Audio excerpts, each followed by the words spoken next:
안녕하십니까. 예, 예란입니다.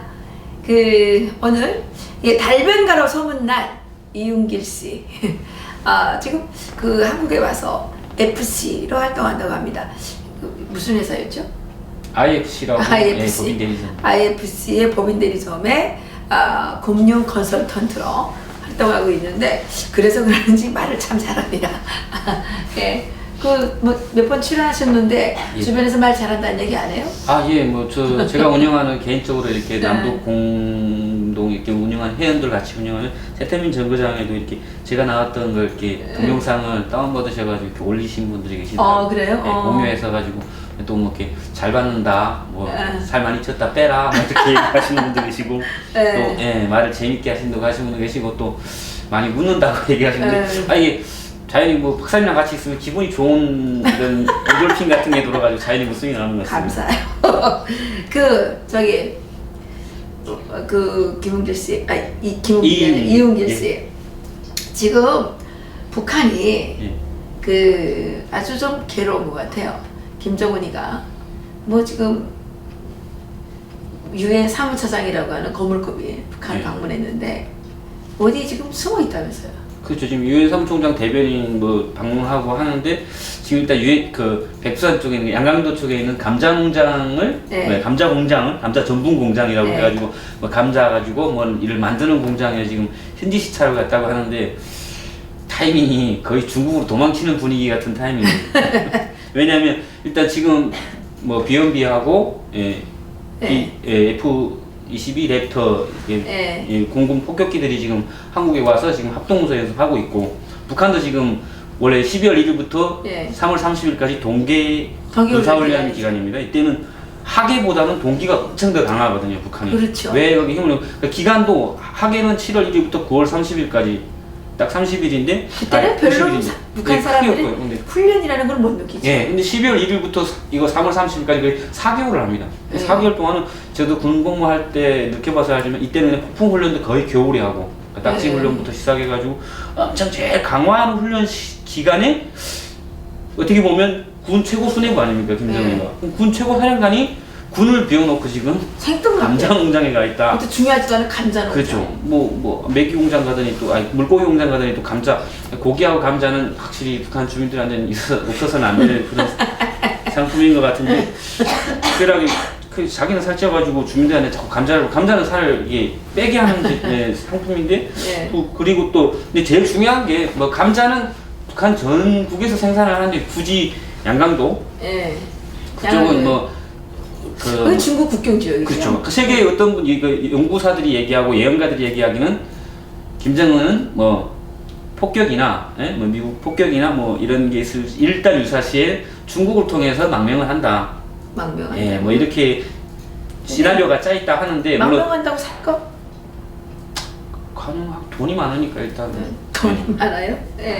김정은만큼 돈 많은 사람? 그래, 망명하려고 자강도, 양강도 이쪽 지역으로, 주로 산골 지역으로. 특각도 보면 평양 쪽보다는 양강도, 자강도 이쪽에 특각이 더 많다고 알고 있거든요. 그러니까 그쪽이, 왜냐면 특각이라는 자체가 거의 비밀 기지나 같은 겁니다. 그쪽에서 아무 때나 별장에서 달아날 수 있는 비행기부터 시작해서 모든 준비가 다 되어 있기 때문에, 삼지연도 그게 있지 않습니까? 할지로가 있죠. 공항 있고 하기 때문에 충분히 가능한 거고, 또 굳이 근데 문제는 유엔 사무총장 대변인께서 가셨는데, 사무차장. 사무차장 하고 가서 뉴스 보기에는 대변인이 가서 찾아갔다고 이렇게 보여줘가지고, 그래서 사무차장님이 가셨는데도 불구하고 지금 김정은이 지방 출장 현지 시찰 갔다고 하면 미군 폭격이 두려워서라기보다는 그냥 유엔 사무차장을 피해서 간 것처럼 보이기도 하거든요.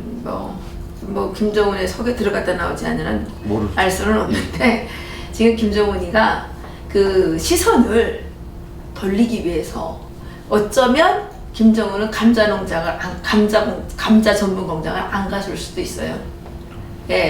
북한의 대표적인 전략이 성동격소예요. 물방앗골을 포위하라고 해놓고 무슨 참새방앗골을 친다든지 이런 그게 계속 나오잖아요. 그러니까 김정은은 지금 사람들의 시선을 감자 공장 국경 지역으로 이렇게 쏠리게 해놓고 딴 데 가서 무슨 짓을 하고 있는지 폐쇄된 공간에서 알 수가 없죠.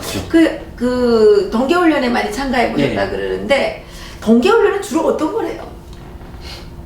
그러니까 일반 모든 훈련, 그러니까 항상 북한군은 뭐 아침부터 저녁까지 훈련인데 특이하게 동계훈련이나 하계훈련, 군사훈련 때는 이렇게 최고사령관 명령이라고 해가지고 명령이 떨어지면 그 명령에 맞춰서 그 작전 군사 훈련 안이 떨어집니다. 예. 바로 어떻게 훈련을 하면 어디서부터 어디까지 이렇게 훈련을 해야 된다는 기본적인 이렇게 그게 방안이 떨어지는데 문제는 거기에 맞춰서 해야 되고 또 특수부대나 일반 좀 민경 부대들 그리고 뭐 8.2훈련소, 4.2훈련소 이런 주타격 부대들은 타격훈련이라는 걸 합니다.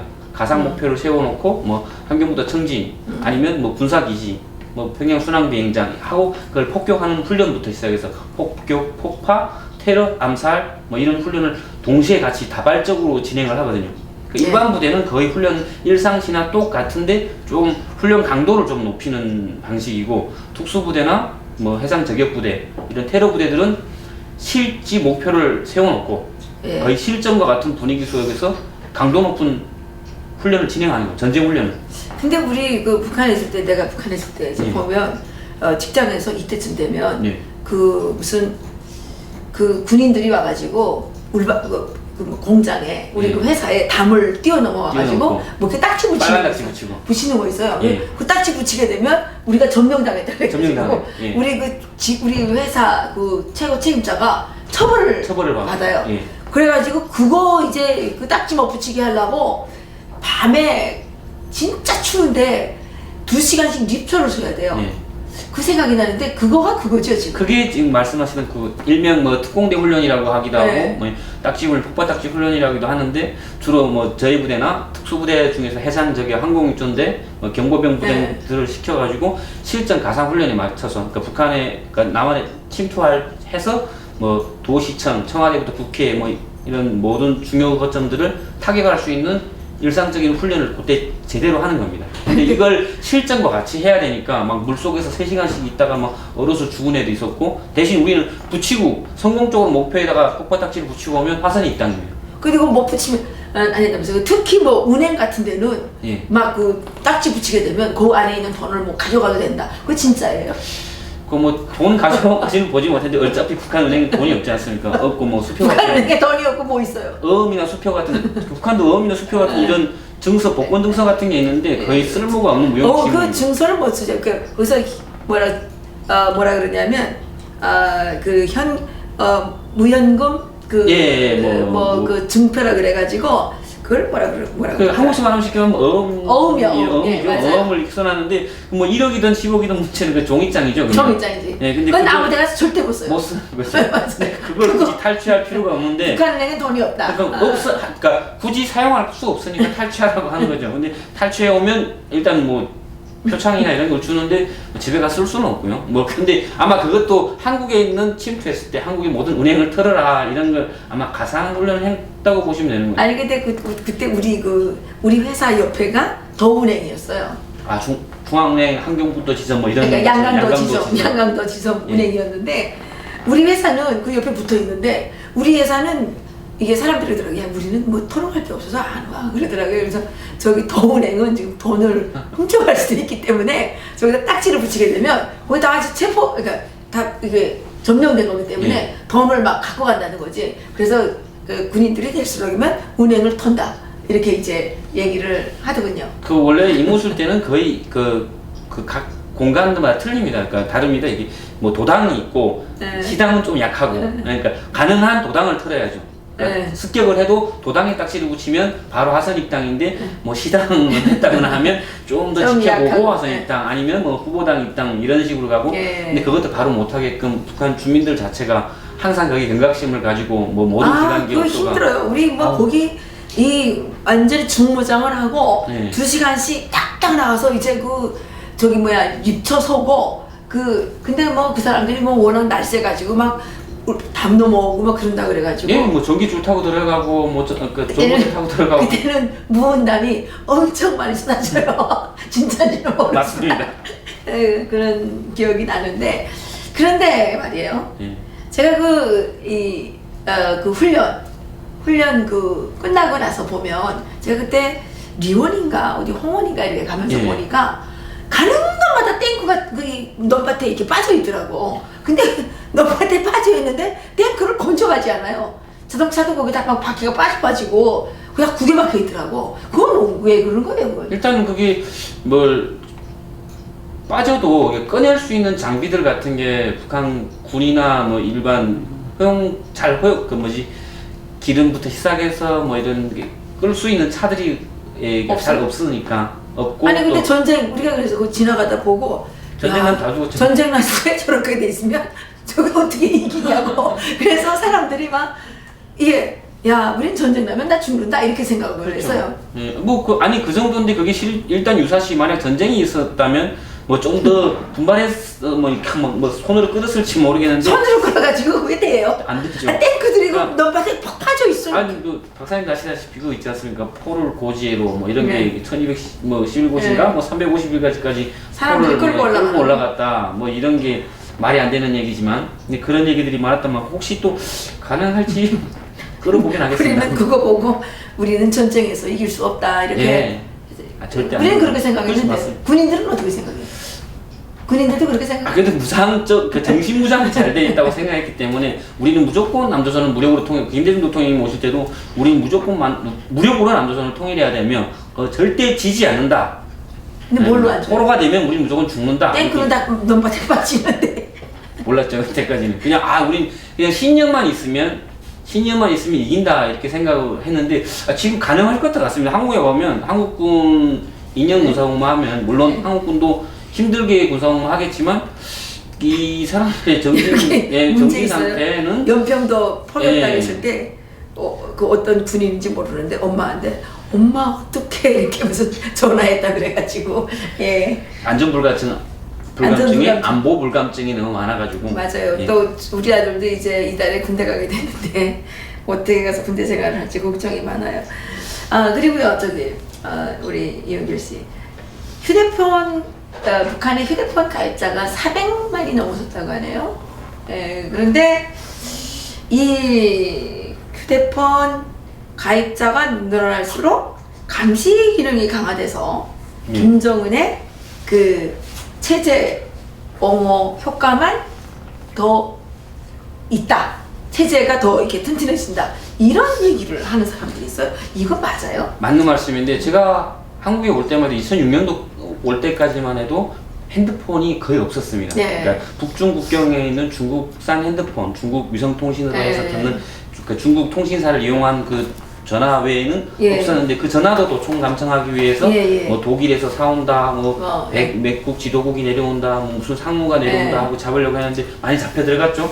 종살도 되고 정치범 수용소가고 그런데도 통제가 좀 힘들었습니다. 근데 문제는 이게 어떻게 되다 보니까 뭐 북한에서도 뭐 주민들한테 왠지 전 처음에 배려를 해가지고 핸드폰 이렇게 나눠준다고 할 때부터 왠지 뭔가 하나는 묶으려고 하는 것 같은 느낌이 드네. 어떻게 느끼냐면 저희 때 유선 통화가 있었습니다. 유선 전화가 있었는데 유선 전화는 모두가 다 감청이 됩니다. 예, 교환수들이 다 감청을 하고 편지는 다 아시다시피 다 뜯어보고 군대에서 보내는 뭐 편지 전부 다 봅니다. 그러면 사람들이 뭐 좋은 얘기만 쓰지 뭐 당가 수령교에 충성해라 뭐 이런 것만 쓰지 또 가끔은 암호를 써야지. 그렇죠. 근데 그렇다고 암호문을 보낼 수도 없는 거고 그러니까 생각하고 궁리한 끝에 직접적인 만남 방법 외에는 우리는 서로가 이런 공적인 얘기 좀 이런 얘기를 할 수가 없구나 마음에 있는 얘기를 했는데 핸드폰을 나눠준다고 하니까 그럼 핸드폰으로는 이게 도청 감청이 안 된다네 하고 마음 놓고 얘기를 하기 시작했던 겁니다. 근데 요게 뭔가 있을 것 같다 했는데 그때 당시에는 이집트 오라스코 회사가 이게 통지사를 이렇게 했는데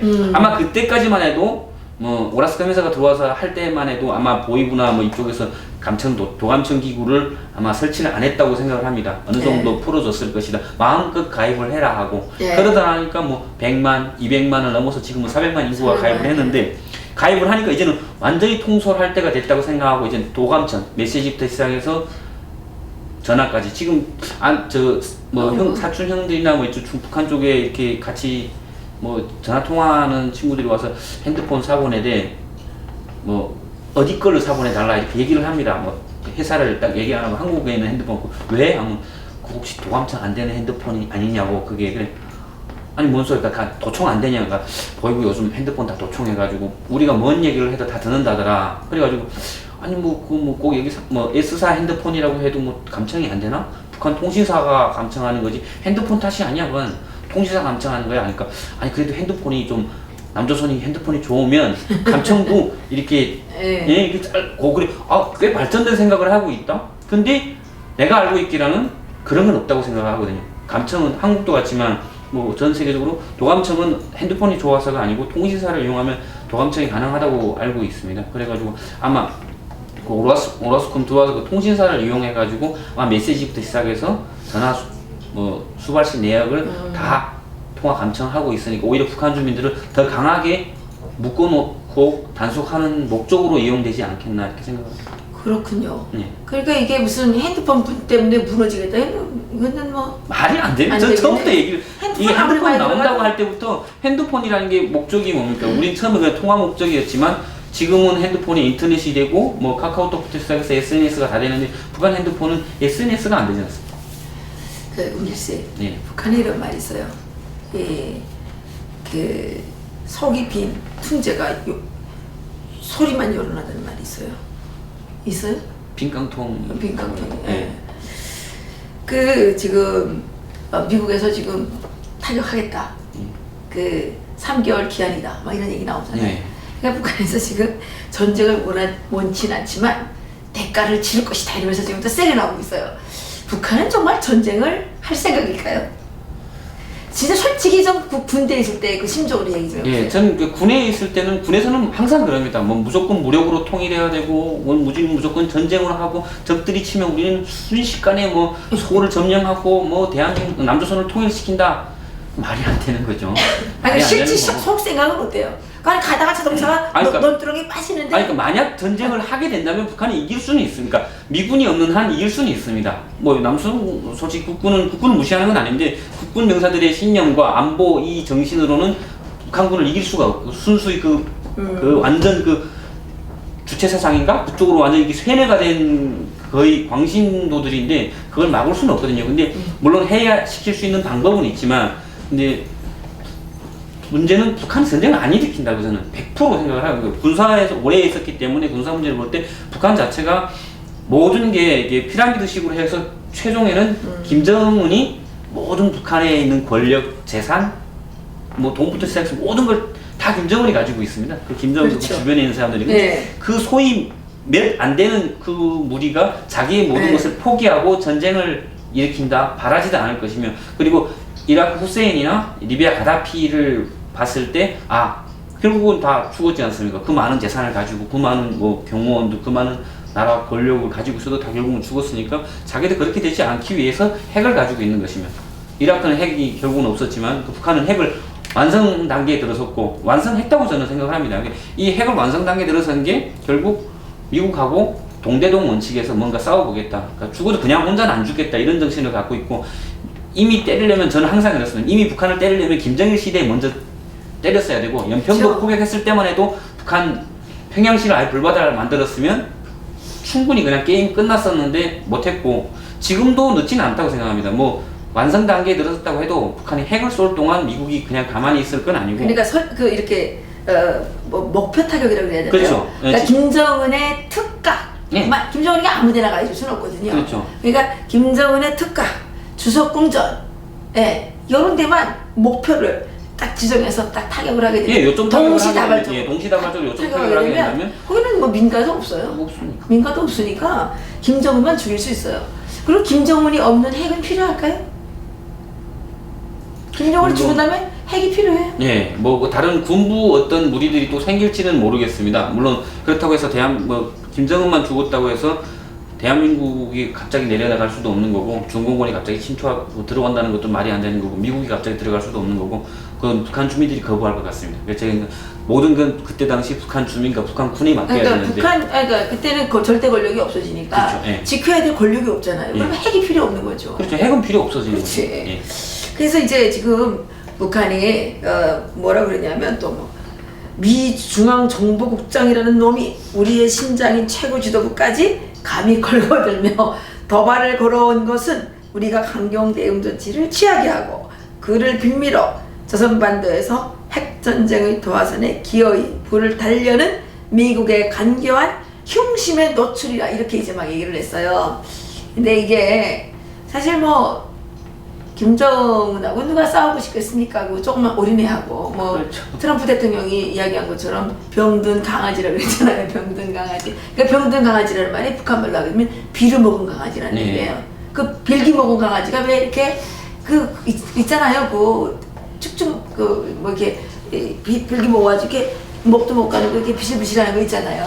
예, 그런 건데 지금 이 김정은한테 전쟁을 걸고 싶은 사람은 지구상에 아무도 없습니다. 단지 김정은이가 자꾸 핵을 가지고 발작을 하기 때문에 저 미친 강아지를 때려잡지 않으면 안 되니까 그러는 거라고 생각하지 않아요? 예, 맞습니다. 그렇죠? 예. 근데 이제 김정은이가 얼마나 잔인한 놈인지 이번에 이거 뭐 미사일 발사하면서 북한 군이 하염에 막 휩싸이는 그런 사진을 보고 한방 웃었다는 거 아닙니까? 제정신이 아닌 거죠, 그냥. 북한 전쟁 군인들은 방식으로. 김정은을 진짜 이렇게 인민의 오보이로 생각해요? 제가 김정일 때 오다나니까 예, 김정일에 대해서 잘 모르긴 하겠지만 아마 김정일 때는 인민의 오보이로 생각했어요. 뭐 최고사령관 동지라고 뭐 그냥 저희 때가 저희 부대 한번 현지 시찰 오셨었거든요. 네. 오셨다. 뭐 괜찮아요. 네, 왔었죠. 네. 왔었는데 진짜 그때가 그때 잘생겼어요? 별로 김정일 뭐 이렇게 별로 저희도 그랬어요. 그냥 속으로는 그래봤자 뭐 그냥 사람이겠지 했는데 정작 김정일이 온다고 하니까 이게 달래가는 게 그냥 반사 본능적으로 장군님하고 뛰어나가고 이게 세뇌가 이렇게 무섭다. 그래. 나는 속으로 욕했는데 분명 오기 전까지 시끄럽게 왜 와가지고 이렇게 막 했는데 정작 모신다 하니까 이게 막 갑자기 뭔 우리가 대단한 사람들 보이고 뭐 우리 부대에 그래도 뭐 장군님이 오셨네 뭐 이래가지고 눈물이 그냥 쏟아지고 지금 참 생각하면 정말 바보. 그래도 그때부터 반영면 분자였군요. 네, 저는 속으로. 그때부터 속으로는 네. 그래요. 그러면 김정은은 망명할까요? 만약 경우에 트럼프 대통령이 진짜 북한을 선제 타격한다. 저는 그 전에 망명할 것 같습니다. 그 전에 망명할 것 하게 같아요. 한다는 자그마한 기미가 보이면 자기 목숨 내놓고 싸우려고 차라리 지 할아버지나 아버지보다는 오히려 더 현명하게 판단하고 튈 것 같은 왜 그렇게 되죠? 왜냐면 김일성은 그래도 소위 뭐 일본과 뭐 일본 제국주의와 싸웠다. 뭐 일단 산에서 조금 뭐 좀 해봤기 때문에 뭐 러시아 숨어 있던 뭐 산을 뛰어다니던 어차피 뭐 막판엔 깨본다 뭐 이런 것 좀 있으면서도 좀 현명했고 김정일은 또 무자비한 것 같으면서도 또 지 살도리를 또 챙겼습니다. 뭐 김대중 대통령 뭐 햇볕 정책 해보고 뭔가 풀어서 자기 먹고 살자 이렇게 또 해보면 넘어갔고 또 자기 목숨을 엄청 아끼는 거 비행기를 안 탔지 않습니까? 근데 김정은은 더 하거든요. 지금 비행기도 안 타고 기차도 안 타지 않습니까? 그래요? 김일성은 전 세계를 돌아다니면서 뭔가 해보겠다고 했고 김정은 기차 안 타. 김정은은 지금 현재 비행기도 안 탔고 어디 그러니까 국내 외에는 대통령이 아까 최고사령관이 된다면 어디 한 번도 가본 적이 부르는 데가 없으니까 못 가는 거지. 부르는 데가 과연 없은 건 아니죠. 그러니까 중국이든 러시아든 오라고 했겠죠. 근데 안 갔을 뿐이고 또 오라고 안 했어. 안 했을까요? 오라고 안 했어요. 네, 인정해 주는 데가 없어요. 그래서 못 갔을 거예요. 지금 그래서 더욱더 이제 컴플렉스가 심한 거겠지. 그러면 뭐 해외에 나가도 받아줄 데가 있을까요? 받아줄 데가 있다고 생각할까요? 그래도 한쪽으로 자기 살 꽁리는 생각하고 있지 않을까. 그렇군요. 예. 김정은이 갑자기 정말 생뚱맞게 자강도, 양강도에 감자 공장들을 이제 현지 시도하고 다닌다 그래가지고 이게 좀 그런데 이게 부디 김정은의 탈북자가 되는 길이기를 바라겠습니다. 그게 좋죠. 하나원 청무. 예. 하나원에 오면 청무로. 그래 먹어야죠. 청무 시켜주면 지금 몇 개야? 하나원 몇 개예요? 지금 거의 한 뭐 230기 정도. 그래도 1기면 좋은데. 좀 더 빨리 왔었으면 좋았을 그러게요. 차라리 김정은이 지금 대형단 감자공장 뭐 자강도 만포 뭐 이런 데 왔다 갔다 하지 말고 그냥 그 길로 중국으로 탈북해서 강제북송 위기에도 좀 처해보고 강제북송 당하지 않기 위해서 좀 안간힘을 쓰다가 이 대한민국으로 이제 뭐 이게 뭐라 그래요? 이거 탈북해 온다 그러나 이제 귀순해 온다 그러나 이렇게 오게 되면 하나원에서 총무자리는 꼭 좀 비워놓고 있다가 맡겨주면 좋겠습니다. 어떻게 이은길 씨, 제 제안이 괜찮지 않아요? 총. 그때 하나원에서 총무가 제일 세잖아요. 제일 세잖아요, 그죠? 예. 하나원에서 총무가 제일 세니까 맞아줄 것 같아요. 그거라도 좀 시켜야 되지 않을까요? 예. 오늘 여기까지. 예. 애청자 여러분, 이 한 주가 이렇게 지나가고 있습니다. 김정은은 정말 탈북을 할 것인지, 탈북을 하면 그나마 이 한반도에서 불행의 씨앗이 사라지는 것일 텐데, 김정은은 지은 죄가 많아서 탈북조차도 어렵습니다. 유엔 사무처장이 평양을 방문하고 있고 아마도 오늘 돌아오는 것으로 알고 있는데, 김정은은 절대로 만나지 못할 것이고 사무차장의 그 평양 방북 보따리는 빈 보따리일 것이 분명합니다. 이제 남은 옵션은 한 가지, 하루빨리 북한의 김정은을 제거하고 북한에서 핵을 무력화시키는 방법밖에는 달리 방법이 없다고 생각합니다. 오늘 또 수고해 주신 이윤길 우리 컨설턴트님 수고 많으셨어요. 네, 다음 시간에 또 뵐게요. 예. 네, 감사합니다.